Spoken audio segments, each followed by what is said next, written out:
Hi everyone and welcome. I am so excited to be chatting with you about a topic that's near and dear to my heart, the self-driving network. And we're going to spend the next hour digging into that and specifically talking about HPE's vision for the AI era. And yeah, check it out. We are now officially, it's been about 6 months now where Juniper was acquired by HPE and we're all one big company. So we're going to bring back some of the key folks across all these domain areas with different perspectives to talk about this self-driving network. We got Sunalini and Bob, they're going to talk about some of the main AI predictions. We got Sujay Hajela that's going to talk about the self-driving network and how Aruba and Mist are coming together. We got David Hughes that's going to talk about security and SASE and all the key elements associated with that. And then last but absolutely not least, we got Praveen and Amit that are going to come in and talk about our data center and routing infrastructure solutions. So there's a lot in store, so stay tuned. Let's get it on. All right, so let's get started.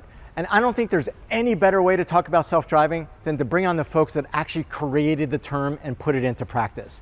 So for that, I'm really excited to have folks here that I go way back with. There's Bob Friday, our Chief AI Officer for the HPE Networking Business Unit, and Sunalini, who actually is our VP of Marvis, basically our queen of Marvis and all things AI. So guys, come on board right now and let's chat. Yep. Good to see you, Jeff. Thank you guys. Hey Jeff, great to be here. Yeah, excellent. Thank you guys. Come on here. So you're kicking off the session on self-driving and leveraging AI and networking for the modern era, right? And I think no one understands more about how the convergence of AI and networking have evolved over the last several years than you guys. So maybe Bob, let's start with you. What's new with AI and for networking, and what do you really see happening in the coming year? Yeah, so as people know me, right, the famous story is I was at Cisco talking to some big retailers, and I think what came to me was eventually they told me, hey Bob, it's really about making sure that all the users and these critical things on my network have a great experience. Yeah. And that was kind of the paradigm shift when we kind of realized that, hey, we're moving from a paradigm of managing boxes, AP, switches, routers, which we still need to do, but it's more about keeping a great client to cloud experience. Up is not good, moving from network and applications to user experience. So that is really the paradigm shift to where, yes, self-driving is really going to make a difference. Real-time day two operations. Yeah, and arguably, I mean, you guys or we at Mist were one of the first to identify this, gosh, it was almost 10 years ago, right, to do that shift. And I think you guys realized that you couldn't do it with the existing technologies, and so a new platform was required to really take advantage of that. Yeah, I mean, I think that's when, when Suji and I left Cisco to start Mist, it was really an architectural bet. Yeah. We were betting that, hey, if we were going to do real-time day two operations, that really is going to require a new architecture. That we were going to have to build a new architecture, and a blank sheet of paper was going to be the way to go. Yep. And I think, in hindsight, we see that bet paid off, that this is really an architectural change happening in the industry. For sure. And things have evolved over time, right? So one of the things that came up in the most recent years, and Sunalini, I'll ask you about this, is agentic, right? Even on our journey, things got accelerated, gosh, in the last year, I think, with agentic. So why don't you walk through what is agentic AI and how does this fit into this journey? Absolutely. I'd actually like to tie it back to what Bob was talking about, right, on the right architecture and how agentic fits in there.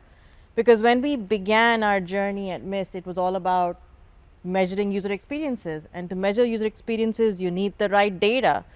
To analyze the right data, you need the right architecture to come up with the right insights, right? And so where we began our journey with creating this, client events, the state machine for every user, trying to look at post-connection, pre-connection experiences, that's where we were creating this insane visibility, as customers would tell us. Like when we would show them the demo of what we were building, and these were customers who were helping us build the product, they'd be like, oh, this is amazing.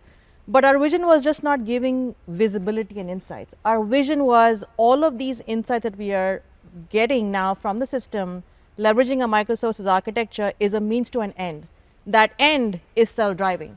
And that's what began our journey on using machine learning, using various AI models to be able to now start understanding the client telemetry and say, this is what's causing a bad experience, this is what's causing a good experience.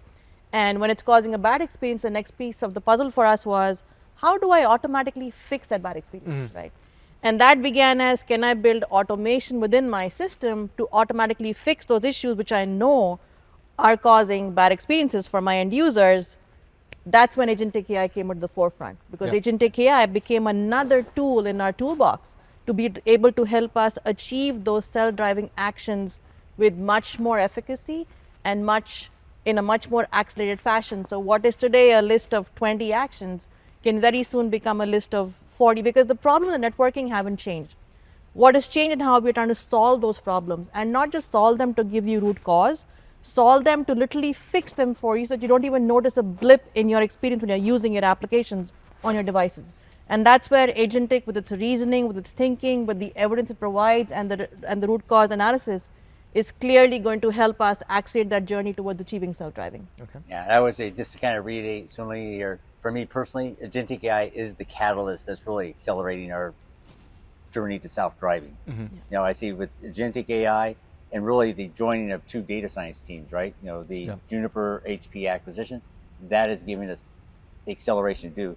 And I would tell people that, you know, agentic AI is really the new tool in the toolbox that really allows us to do non-deterministic, non-linear programming. Mm-hmm. And it's letting us basically automate things that we've never been able to automate in the past. Now, I know many times I've seen you guys show slides on the journey to self-driving, right? And self-driving is not necessarily 100% synonymous with autonomous. So why don't you walk through that, you know, what are the steps to self-driving, and are we close to being in an environment where it will be fully autonomous? Let me take a stab at that, and Bob, please chime in. But you're absolutely right. The journey to self-driving is not an overnight journey, right? Again, it comes back to the right data, the right architecture to consume that data, deliver the right actionable insights, but from there, progress towards recommendations. What is the data telling us, right? What are the insights telling us that we can advise our network operators? And then you come to the stage 4 and the stage 5, where it comes to self-driving, but in 2 modes. There is what we call the driver assist mode, where there are certain actions I cannot remedy for you, I as in Marvis cannot remedy for you, but can tell you that, hey, something's happening on your authentication server, or something's happening on your DHCP server, or something's wrong with your application because your WAN link is good, your network is good, your all other applications are good, but there's one application that's causing a bad experience for your users. And that's the recommendation phase. Yeah. But then this we is go the problem. in. Here's how to fix it. Exactly. And if you did fix it, here's the result. Here's the result, and here's the driver assist mode. I'm letting you know you have to go fix this area to return the user experience to the best possible. But then there is the whole true autonomous self-driving aspect of self-driving, where you can now say, hey, if I see a spanning tree loop in the network, which obviously in today's world never happens, and I'm sure a lot of people are nodding their heads in the audience, but we know it happens every day, right? How can I not automatically just detect that it's happening, but also shut that port down that caused the loop to happen in the first place? That's self-driving, right? Oftentimes tickets comes in where they say, hey, my voice call dropped, I was in part of this building, and suddenly I didn't have the call anymore, what's going on? It comes up as a wireless issue. It's not a wireless issue. It's an issue where the VLAN wasn't configured on the switch port. I now manage that switch port. I manage the wireless. I can now easily go configure that missing VLAN on the switch port and remedy the issue. That's self-driving, right? Another example, oftentimes when you have cameras that are plugged into the switching network, sometimes the camera stops giving a feed and you don't know why. The device could be in a bad state. Wouldn't it be nice if something was overlooking this entire network and said, I see that camera is not giving a bad feed. Let me bounce the port, bring that camera back up to life, and make sure that the security feed is now continuing through. That again is another example of self-driving. So that is where we see the world going to. Again, it's not from data to self-driving. You have to have the right data, the right insights, and that all ties into efficacy, because the efficacy of what we are able to correlate is what gives us the ability to self-drive without as low false positives as possible. So Bob, I'd like to talk about how we got to the efficacy stage where we can be so confident about achieving self-driving in the real world. Yeah, you know, if I look at the journey on self-driving for Mist, Juniper, and HP now, you know, as Sunil says, it really started with the right data. And that's why we actually built an access point and everything. You know, and as we actually have grown, we've started to include access points, switches, and routers. But the other big paradigm shift really is around this user minute concept. You know, compared to what we did years ago in terms of managing networks, now it's all about making sure we know every minute of that user experience. And then we're doing fancy math, simple math on trying to find what caused these bad user experience and minutes. predict them. Or, You know, if you look where we've been on the journey up to now, you know, for those who are Tesla drivers, we're kind of in the don't take your hands off the wheel mode right now, right? That's what I call the assisted self-driving. It's really this agentic AI that's really going to let us take it to that full Waymo, Uber, autonomous How far out experience. do you think that is? Full autonomy. I think will we ever hit it? I think we're starting to hit it right now. You know, Yeah. you're starting to see examples, assuming examples. You know, when we get to loops in the network, missing VLANs, Stuck ports. those are becoming autonomous. You don't need to ask. They're pretty easy to fix. You know that the solution. You don't have to go ask. So I think where advice. we're on the journey is Yeah. like trust. Yeah. We're in the trust phase of it. Trust but verify. Yeah. IT teams have to learn how to trust the AI assistants. Can you do this without AI ops across the full stack? I mean, if you talk about, are we really vendor agnostic? I think the answer is you need to have more data. You know, when we look at our Zoom, Teams, large experience models, it's all about what features you have to predict the user experience. You know, from the client to the wireless to the LAN to the WAN. Yeah.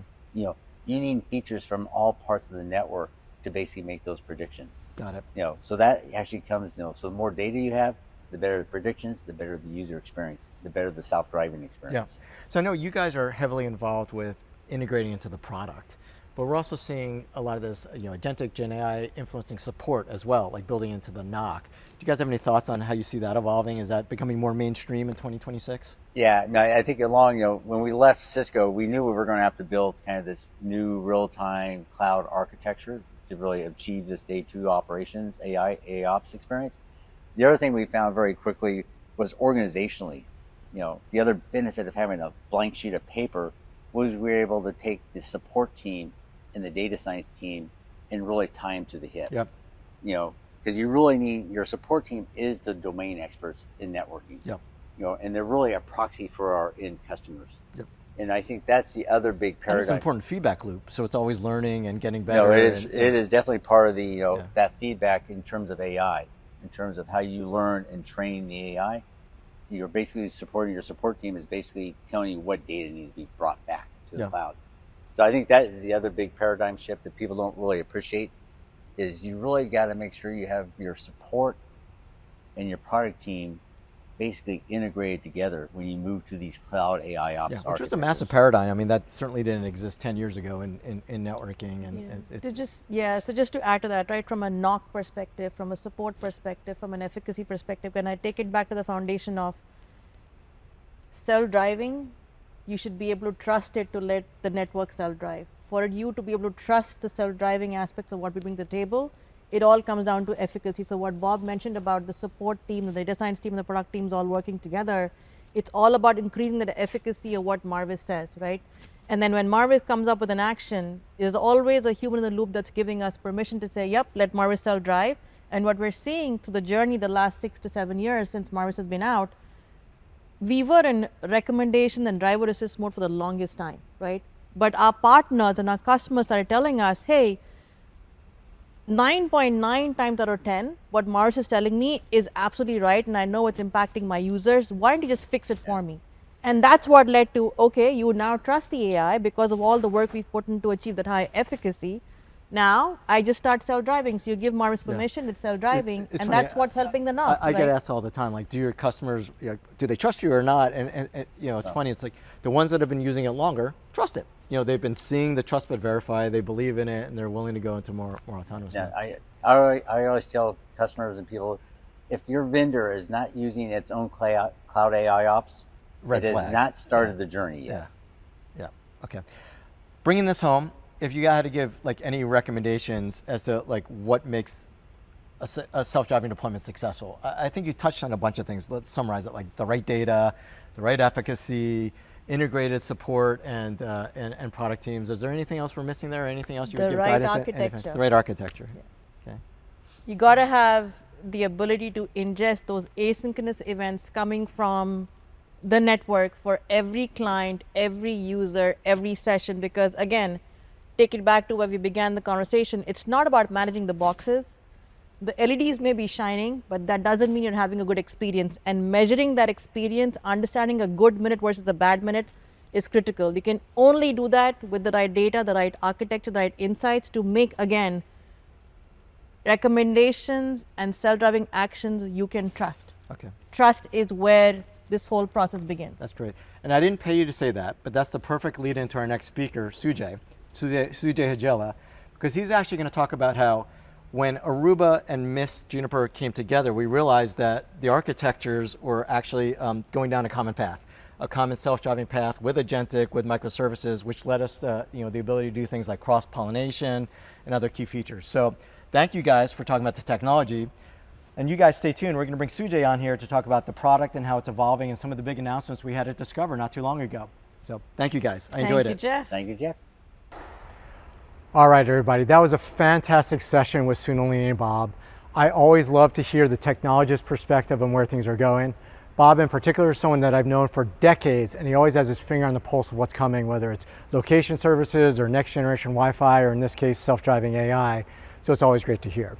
What I want to do now, though, is bring it back to the product level. And there's another individual that I'm so excited to bring on stage, Sujay Hajela, who's the EVP and GM for Campus and Branch. Sujay's had his pulse on self-driving for quite some time now. So Sujay, why don't you come on up and let's chat about where it's going. Hey, man. Good seeing you. Oh, thanks. Yeah, good. So self-driving, that's the whole topic of this presentation. And I know you spent quite a bit of time at Discover, which was recently after the Aruba and the Mist portfolios both came under your domain. So why don't you just tell a little bit, what is your definition of self-driving? And give me some examples of real life examples. So I'll just take a trip down memory lane first. Jeff, you've been with us since the Mist days. And at Mist, we always spoke about the philosophy of up is not the same as good. Yep. Now, that means, a network being up does not mean that you, Jeff, are having a good experience on Teams. To deliver on the philosophy, our vision fundamentally is a self-driving network. I think it's best to explain what I mean by a self-driving network by just some examples. Yeah, sure. You are actually aware of this customer. If you remember, there was a customer who had, for physical security, had put video cameras, and they had an incident. And when they tried to retrieve the recording, they found there was nothing there. And when we diagnosed the issue was that even though the camera was being powered by the switch, the port in the switch for data transfer was stuck. Yeah, it wasn't passing traffic. Exactly. In a self-driving network, the network would have detected this and would have unblocked the switch, and the service would have continued. Yeah, and in that instance, it's an obvious fix too. It's not even like you need to go and ask someone what to do. It's very clear. Reboot the port or unstick it, right? Exactly. Yeah. And if you think about it, self-driving, we have been doing for some time. A simple example is, especially in wireless, is something called radio resource management, right? RM. How do you make sure that you are optimizing the air for the best experience to the user in terms of coverage, capacity, and throughput? Before, we used to have these nerd knobs, and we used to love to play with it. In a self-driving network, there are no knobs. Yep. The system learns and delivers the best experience. And it strikes me that one of the things, like auto RM even existed a while ago, but I don't think end users actually trusted it, right? And now I do think that things have changed, where there's a different world, different data, different systems in place where autonomy can happen and be trusted. What are some of those unique technologies that have changed, where now self-driving is real? I think the key, I would just like to parallel it with a full self-driving car, which we talk about now, right? If you think about it, it all started with these indicators on our dashboards. Then came the rear view camera, the cruise control, then assisted blind spot, and all these amazing things, technology we developed on the car, and now voila, you've got the full self-driving car. The same thing is happening on the network. And if you look at the journey of the self-driving network, it started with data, as Bob always said, right? For bad data in, bad data out, good data. Yeah. Exactly. Yeah. And then it went from data to observability to insights, recommendations, and now more and more, like in radio resource management, the network just works. From driver assisted to autonomy. Exactly. Autonomous. And one of the key things why this is getting accelerated is because of the advancements in the field of AI itself. Like agentic, I imagine. Exactly. I mean, hardly a day goes by that we don't hear about the concept of agentic. Rewind to 2 years back. Remember we introduced minis, Marvis minis? That was the foundation of Yep. agentic. Yep. So these are the kinds of things which are further helping accelerate the vision. Yeah, I think that's great. And so one of the things we mentioned is, recently 6 months ago, both the Aruba and the Mist portfolio came underneath you. And I think one of the things that struck us as so, simpatico was that both are using agentic AI, also both are using microservices. Exactly. So talk to me a little bit about where microservices fits into this equation, how that helps on the self-driving journey. Absolutely. Actually, the simple punchline is with the two teams coming together, I'm really excited because I can further accelerate the self-driving network. And customers, at Barcelona, that was a hot topic. So what's going to happen? And we always said, no one's going to be left behind. Rami himself said that. And when people ask me, give me more, my take was the vision for both Aruba and Mist was a self-driving network. And you delve deeper, kind of what you were saying, the enterprise blueprint, the architecture for both Mist and Aruba are very similar. Both use microservices, both focus a lot on AI ops to deliver on the vision of the self-driving network. So now what we are doing is the paradigm of what we say, build once, deploy twice. Analogy would be you've got Apple iOS and you've got Android phone. A user is using a LinkedIn app. Yeah, it's the LinkedIn same app. experience. Exactly. Yeah. It's just like it's the same self-driving experience, there's the same LinkedIn experience. Exactly. Which is great. So it actually seems to me that there's two things. You can look forward in terms of you can build once, deploy twice with new features. So you don't need twice the engineering resources. But it also seems like you can almost look back and take some of the good features that already existed on one of the platforms and move it onto the other. A concept known as cross-pollination, right? So there were some pretty big announcements at Discover. So why don't you walk through what we did in 6 months that Cisco and Meraki haven't been able to do in 13 years in terms of actually bringing two platforms together.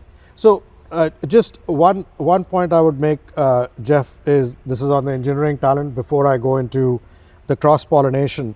The way I'm thinking about it is when these two engineering talents are coming together, I can now accelerate my vision to a self-driving network.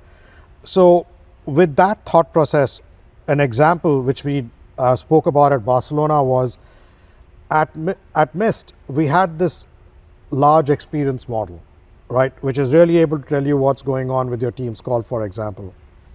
We brought over that large experience model onto Aruba. So now Aruba central customers can get the benefit of a large experience model. The same thing, if Aruba had announced at Discover Las Vegas. Yep, June of 25. Yeah. A huge push on agentic mesh. Yes. And it's some really cool technology which is being developed by Jose Toledo and team. So what we did is we had Randy and Bob from the Mist team and Jose on the Aruba team sit together and actually say, you know what, this agentic mesh development can be moved over to the Mist cloud. So today where we stand, we have LEM code bits on Aruba and we have agentic mesh code bits running on and I know, Mist. for example, they had really good insight into client level insights like operating system, security policies.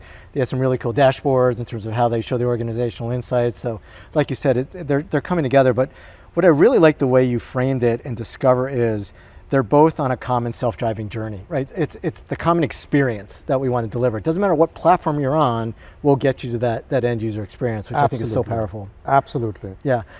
We also gave a little hint or some insight into hardware, right? It's not just the software, but it's also everyone's asking, well, you can't sustain two pieces of hardware. So why don't you walk through what did we announce at Discover in terms of the common hardware? I think really excited about what both the teams coming together have pulled through beyond just cross-pollination. Frankly, hardware, I can assure you, everybody was like, yeah, that's going to take years. We are going to be releasing what I'm going to talk about soon in months, not years. Yep. And I love it the way you've coined it, like it's a dual platform access point. Exactly. So what we're going to be releasing is, well, existing access points already released. I'm not able to do much to those. But the new access points which are coming out, including some Wi-Fi 7 models, they will be able to connect to a Mist cloud or an Aruba cloud or on-prem system, the same access point, and hence a dual platform access point. And that's all about, I guess, investment protection and just flexibility and where you want to go.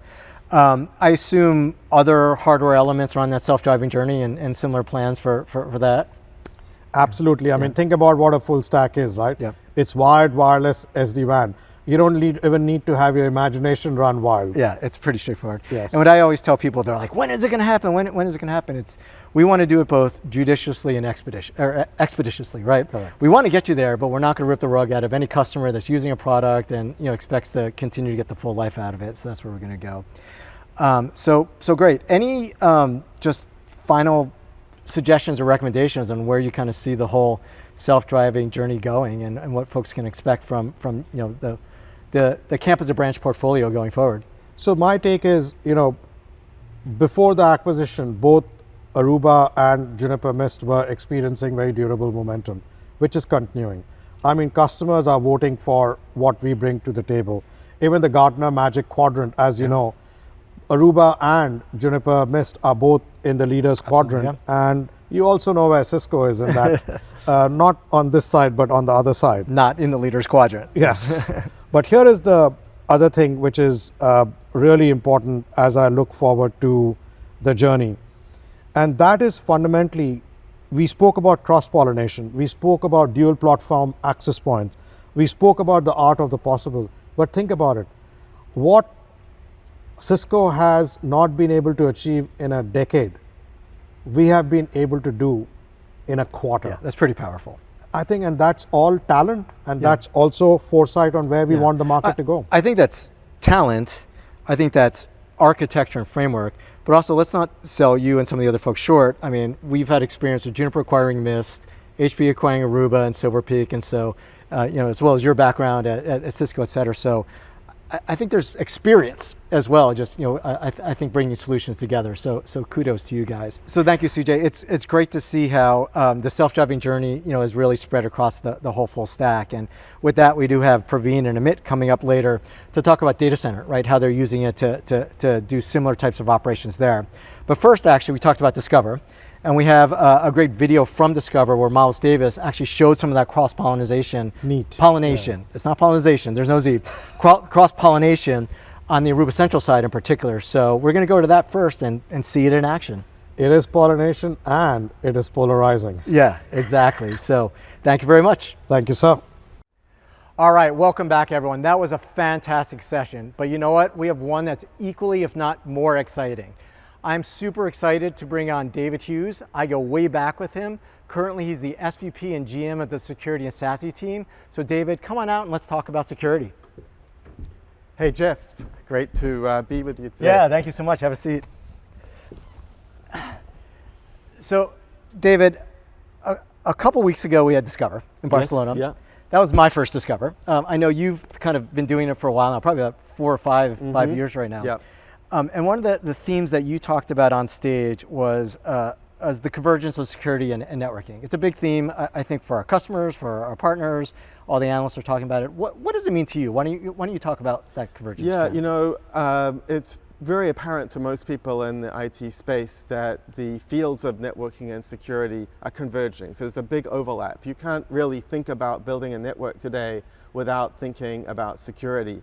And at the event, I did a poll of how many people are involved in networking, and keep your hand up if you're also thinking about security in your job, even if you're not part of the security team, and almost everyone kept their hands up. Right, so security is front of mind for everybody. And what we really need to do is help the two teams work together. Traditionally, the networking team has been focused on delivering a great experience to users, reliable, but also good performance. The whole up is not the same as good. We've got to deliver good. Yeah. Meanwhile, the security team is thinking about how to protect those users, protect that which data. can be the enemy of that, right? Yeah, it can be. In some cases, doesn't have to user experience kind of falls in between the two. And so we need to help the teams work together to deliver great experience, great protection for those users. And it means we need to kind of architect that security, that protection into the network from the beginning. Yeah, I think that makes sense. And so you have used the term integral security, right? And I think you guys have said that it means it's not just bolted on, it's actually built into everything we do. So walk me through that a little bit. What does that mean to you? Yeah, there's, I think about it in terms of kind of solving 5 problems. The first problem is we've got to make sure that our devices that we ship are inherently secure. So that's about a secure supply chain, using trusted platform module to let people authenticate that this is really from HPE, from Juniper. It's all about code signing. Trust center and and using secure development practices. So that's kind of a very much a baseline. Sure. Then you obviously want to be able to protect your data and your transport from eavesdropping. So encryption, IPsec, data MACsec. at rest and data in transit. And obviously with that area, there's a lot of activity around post-quantum protection.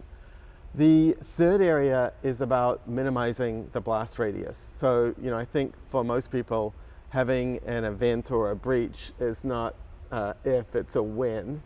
And what people want to do is make sure that in that event, the blast radius is contained. Minimize the damage. Yeah.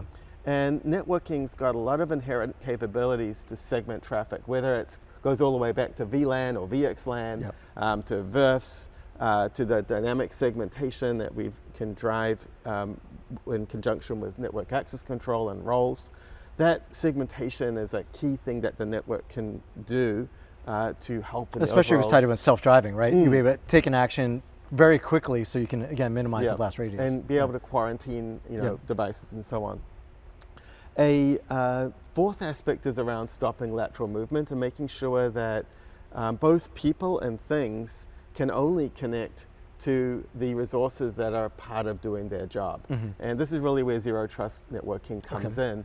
And when you kind of reframe the network problem from connecting anything to anything and having the security team block that off, kind of segment it up, if you reframe it to the network's job is just to connect the users to the apps they use, connect devices to the resources they need, and kind of start from a default deny and then add connectivity. If you can build the network that does that, that becomes an enforcement point that can enforce the security policy that the security team determines. So it helps the two teams work together. And then last of all is obviously a lot of need to be able to contain malware and ransomware threats. So our advanced threat protection portfolio, in conjunction with our firewalling, is really important there. And so we are kind of bringing that full stack of capabilities into our into and through our portfolio. Yeah, and I think you mentioned that kind of manifests itself in 4 primary use cases that I know our customers are asking for and we're helping them solve. And the first one just screams convergence, and that's SASE, right? The mixing of this. Why don't you walk us through our SASE differentiation or your view on that? So one place people can start is with our unified SASE offering. So with this, we bring together our EdgeConnect SD-WAN and our SSE offer in a unified way so that you can get the advantage of a single policy which applies whether people are working from home or on the road or on-prem. We also allow you to get really good visibility no matter whether it's on-prem or remote. Sure. And with the SASE solution, we kind of help the customer with that convergence of security and networking, solving both problems at once. Got it, makes sense. And then the next one you mentioned largely comes from the Juniper acquisition. That's the hybrid mesh firewall.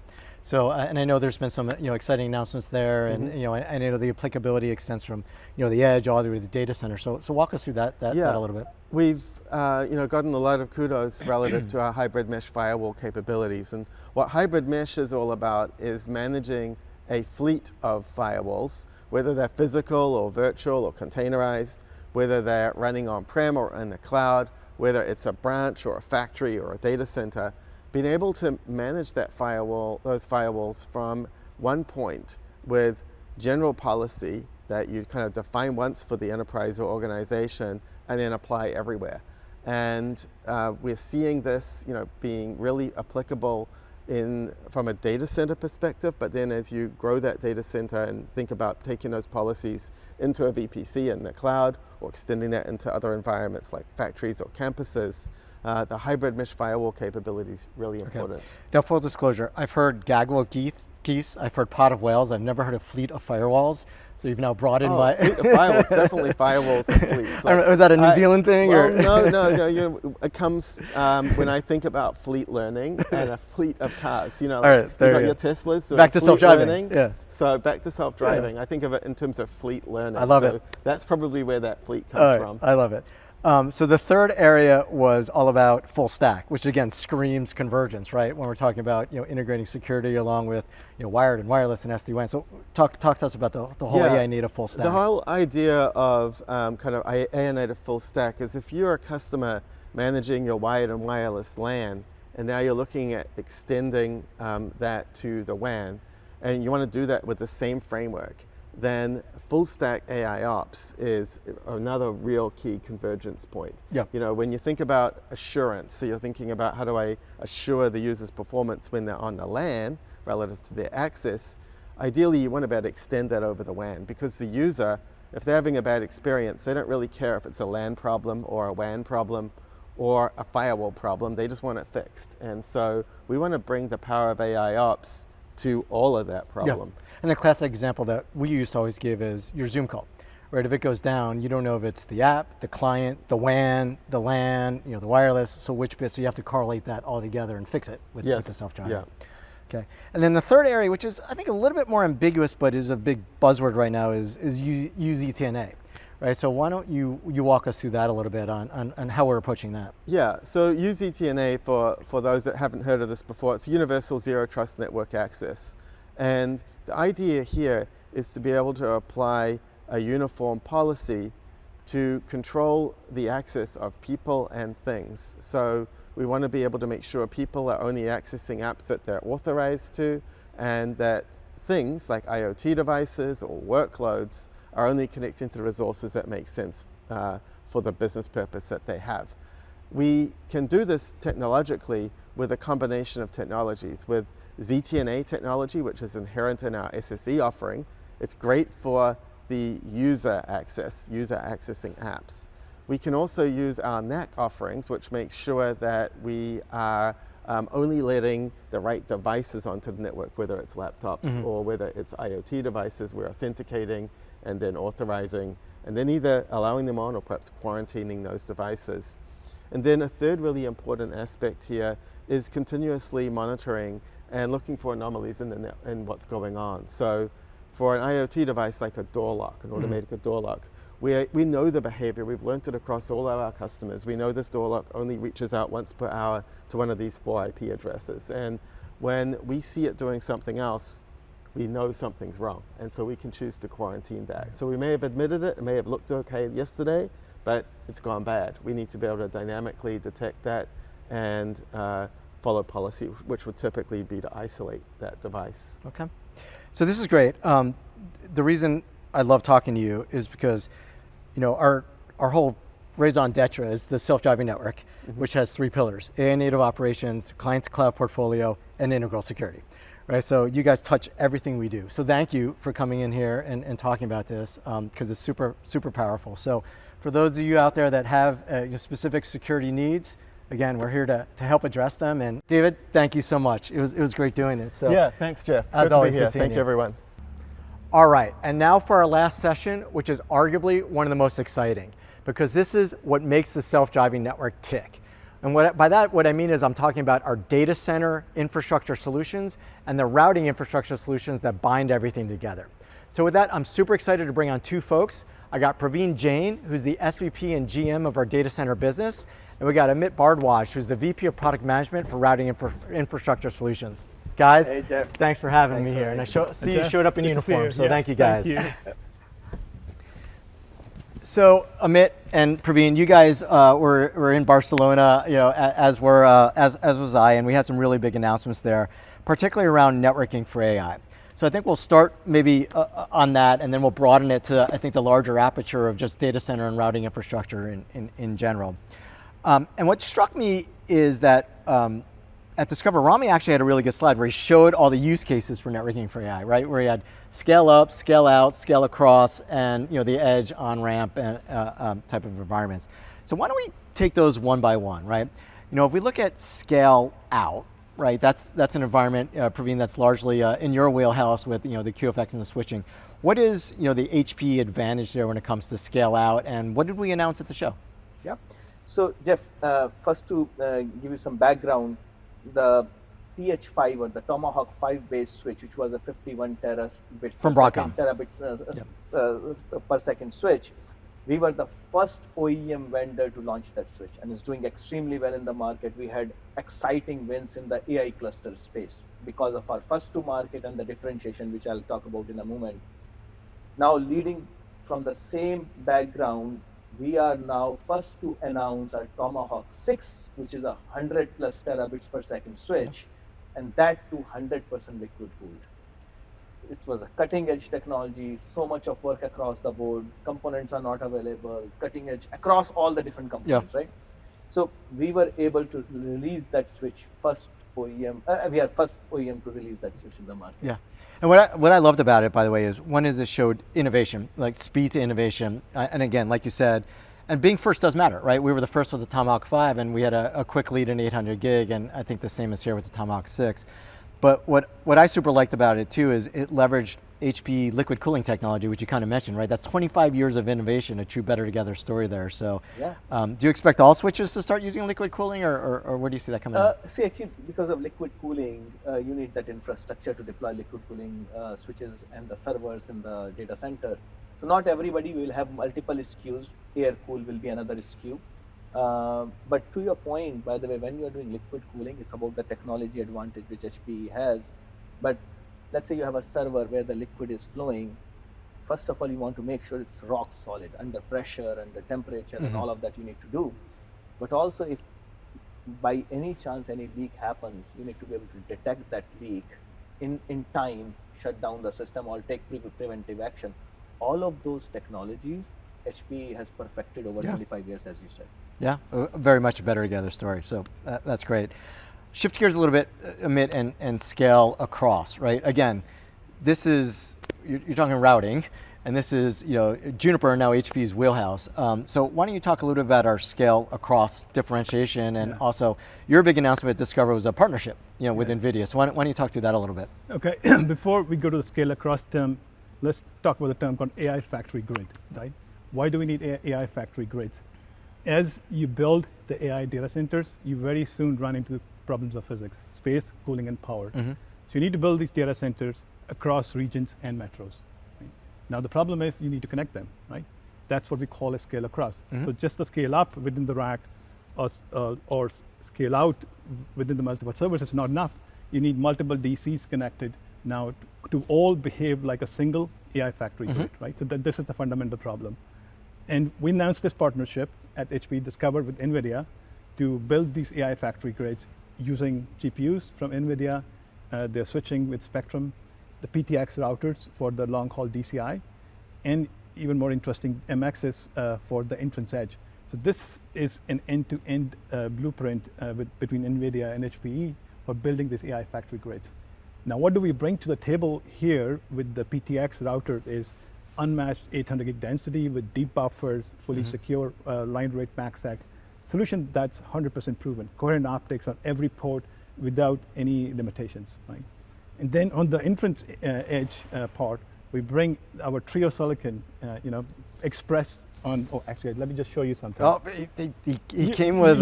You have to see this. I mean, how can I not show you this? Hold on. That's the Show and tell. That's the Express Silicon. There you go. Hold it And up there. That's the Trio Silicon. Have it upside down? Yeah. There you go. Okay. Hold. I'll hold them and both feel- while you're talking. Hold and feel it. I'll be your Vanna White. Hold and feel it. Yeah. So the Express Silicon is the highest density as the lowest cost and power. Trio Silicon is the highest scale. You need scale at the edges. Over the time, the edge has scaled because of a silicon like Trio. Inference edge is going to require even more scale because you need customer awareness, you need AI use case awareness, and you need compute awareness, which means millions of tunnels and 15, 20,000 VPNs that the Trio Silicon scales. Yeah. Maybe you could talk to why is more data being pushed to the edge? And how much is that changing the traffic patterns and changing the way people should expect? That's a great question, actually, Jeff. We did the study with the external agency Omdia on this, and we got a lot of numbers around this. So what we see from a traffic pattern perspective that the AI or AI-enhanced use cases will eclipse the conventional traffic by 2031. We're looking at a 60% CAGR growth rate of this traffic. In every use case, AI use case at the end, the machines, the humans, are going to drive traffic up the network to the edges, the inference edges. The inference edges could be anywhere, right? They could be at the CO, they could be at the colo, they might be at the data centers, they could be sitting at the edge of the customer, right? They could be anywhere, wherever this use case is happening. And all the traffic from the device is going to get driven, decisions going to happen, come down. These are all new traffic patterns that didn't exist before. And look, guess what? The machines don't sleep. So they continue pushing upstream traffic a lot. Second thing we see is that the upstream traffic will go a lot more significantly with AI because you're pushing a lot more data for decisions to be made, especially with high-end video and images and all that stuff. So we're going to see networks become more symmetric, less oversubscription in the networks, and we're going to see a lot of traffic growth. And it's a great opportunity for everybody who's in this. It's super exciting. And Praveen, I want to bring it back to you a little bit because obviously scale across and scale out and edge, we've been talking for a while. I think even since the beginning of, I think AI workloads came into being. At Discover, we now got into the scale up game, right? So talk us through a little bit on what that means and why it's so exciting. So first of all, if you think about it, HPE is in a unique position to offer a complete rack. So which includes all the GPUs and all the server trays and all of that, but also our own networking. So if you think about it, now we have a complete go-to-market in partnership with AMD, where we're developing and offering it to our customers. So let's say that's from the hardware perspective, but also let's say from the networking gear specifically, we are running Sonic operating system as many of the other vendors would do. But what we have done is we have added AI ops into the Sonic. So for example, if there is a problem on that blade, instead of spending hours and hours of troubleshooting and root causing the issue, AI ops software will tell you what's happening and why it's happening. Self-driving Sonic. Self-driving Sonic. And that's where the full vision of self-driving network comes to a reality. Without that, it was not possible. By the way, the same capabilities what we're adding into Sonic will be available in our Evo and the Juno software for the other products which I just talked about. But the self-driving is the vision. You don't want to spend time on the nitty-gritty details of what's working, what's not working. Rather, you need to focus on your business problem. So that's great. So again, I think we talked about scale up, scale across, edge, et cetera. I think we talked about all the major use cases for the networking for AI, right? I don't want to lose the trees through the forest here a little bit, because I think a big piece of, I know a big piece of what we've been doing has been traditional data center and routing, right? I mean, going back, again, Juniper's founding was in that space. So Praveen, maybe a little bit with you, why don't you give a little bit of a description of what differentiates our data center offering, right? We talked a little bit about some of the switching, but also there's operations, there's even security. So walk me through the whole portfolio there and why it's so different. So, let's say boxes are one part, right? You have the boxes, you have to sell, deploy, and deploy those boxes. But at the end of the day, in, day out, you are configuring them, maybe less configuration, more operational. But the point is, if your entire team's bandwidth in root causing the issues, let's say somebody says, this is not working, application team says, this is not working, whose problem is it? Is it application problem, networking problem? And ability to root cause that and say where the real issue resides takes a huge amount of time for the networking operators and in general the complete IT shops. So we have a technology called Abstra, which Abstra was a traditional name. We call it now DC Director. Data Center Assurance, Data Center Director. Even I'm learning. So Data Center Assurance Director. Where not only, and let's say this is an on-prem solution. So you deployed your data center, on-prem you deploy these controllers. They are pushing the configuration based on the intent. If you're doing something wrong, they will warn you that what you're trying to do is not correct. If you have to roll back the configuration, they'll help you how to roll back quickly without doing thousands of manual steps. They are monitoring your data feeds, the entire net flow and the S flow kind of data which are coming into the switches. But also, they maintain a complete graph of what is connected to what. So for example, if application is having a problem, it will correlate and say, hey, this particular network port or optics or this switch was having a trouble. So that correlation engine, I would say, is the biggest differentiation we Got have in it. the industry. And we talked a little bit with Bob in general. Yeah, to be able to predict problems, be able to correlate, get to troubleshoot quicker, and ultimately, again, automate it and actually potentially fix it for you, I think is one of the benefits that provides, and why we've had such leadership there. And also, Amit, I want to give you a chance here too, because I know we have to wrap up here a little bit. Like we said, our routing infrastructure is not just for networking for AI. So why don't you give a quick plug for some of the different use cases that we've been selling and focusing our solution for when it comes to routing? So routing use cases are very varied, right? I mean, from enterprise service provider to the cloud, and edge aggregation, core, peering, anywhere you put in the WAN, you got to use routing, right? That's number one. What I would say from what we bring to the table is most diversified portfolio when it comes to routing, using PTX, MX, and ACX with 3 classes of silicon that are uncompromised for the use cases they built for, right? This is unlike what everybody else does. A lot of people say just use one silicon and they'll do everything else. That's not true. I think we give uncompromised silicon and the products are built on that. And like Praveen was mentioning earlier, they all built on Junos. So it doesn't matter if you use QFX, PTX, MX, ACX, or EX, they all built on Junos. So it's like common management, common telemetry, easy, right? Then the automation layer becomes really, really critical, and this is where we have on-prem solutions, as customers want them with Juniper Routing Director, or Juniper Routing Assurance, which is based on Mist for the cloud-based offering. This is a complete offering. And what's super exciting for me is that from an HPE Discover perspective was that for the first time probably, you had compute, storage, networking for the DC, networking for the WAN, and the new partnerships. I think this is very unique sauce for the industry, for our customers to see what we bring to the table. Absolutely. I got the sense that HP networking was the belle of the ball. When it came to Discover, and it, like you said, it crossed all of our solution areas. And so I wanted to thank you. It was a great way to wrap it up, because we spoke to Dave, we spoke to Sujay, we spoke to you guys to give the whole portfolio here. And like I said, you guys are the backbone, I think, of so much of what we're doing with the Secure AI native network.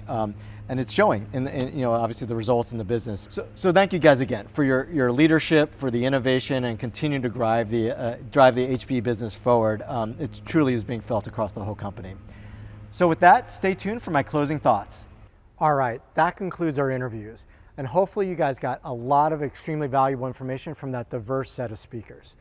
Look, we've been talking about self-driving for a while now, but 2026 is the year it moves mainstream, right? We have the technology with agentic AI, we have the technology with microservices, we have a framework where it's been building and building and building to take us to this point where self-driving network operations can lower costs, it can reduce truck rolls, it can help reduce security threats. It's all there, all the ingredients are in place, it's the perfect storm. So stay tuned as we continue to evolve and innovate at the self-driving front, and come back for more information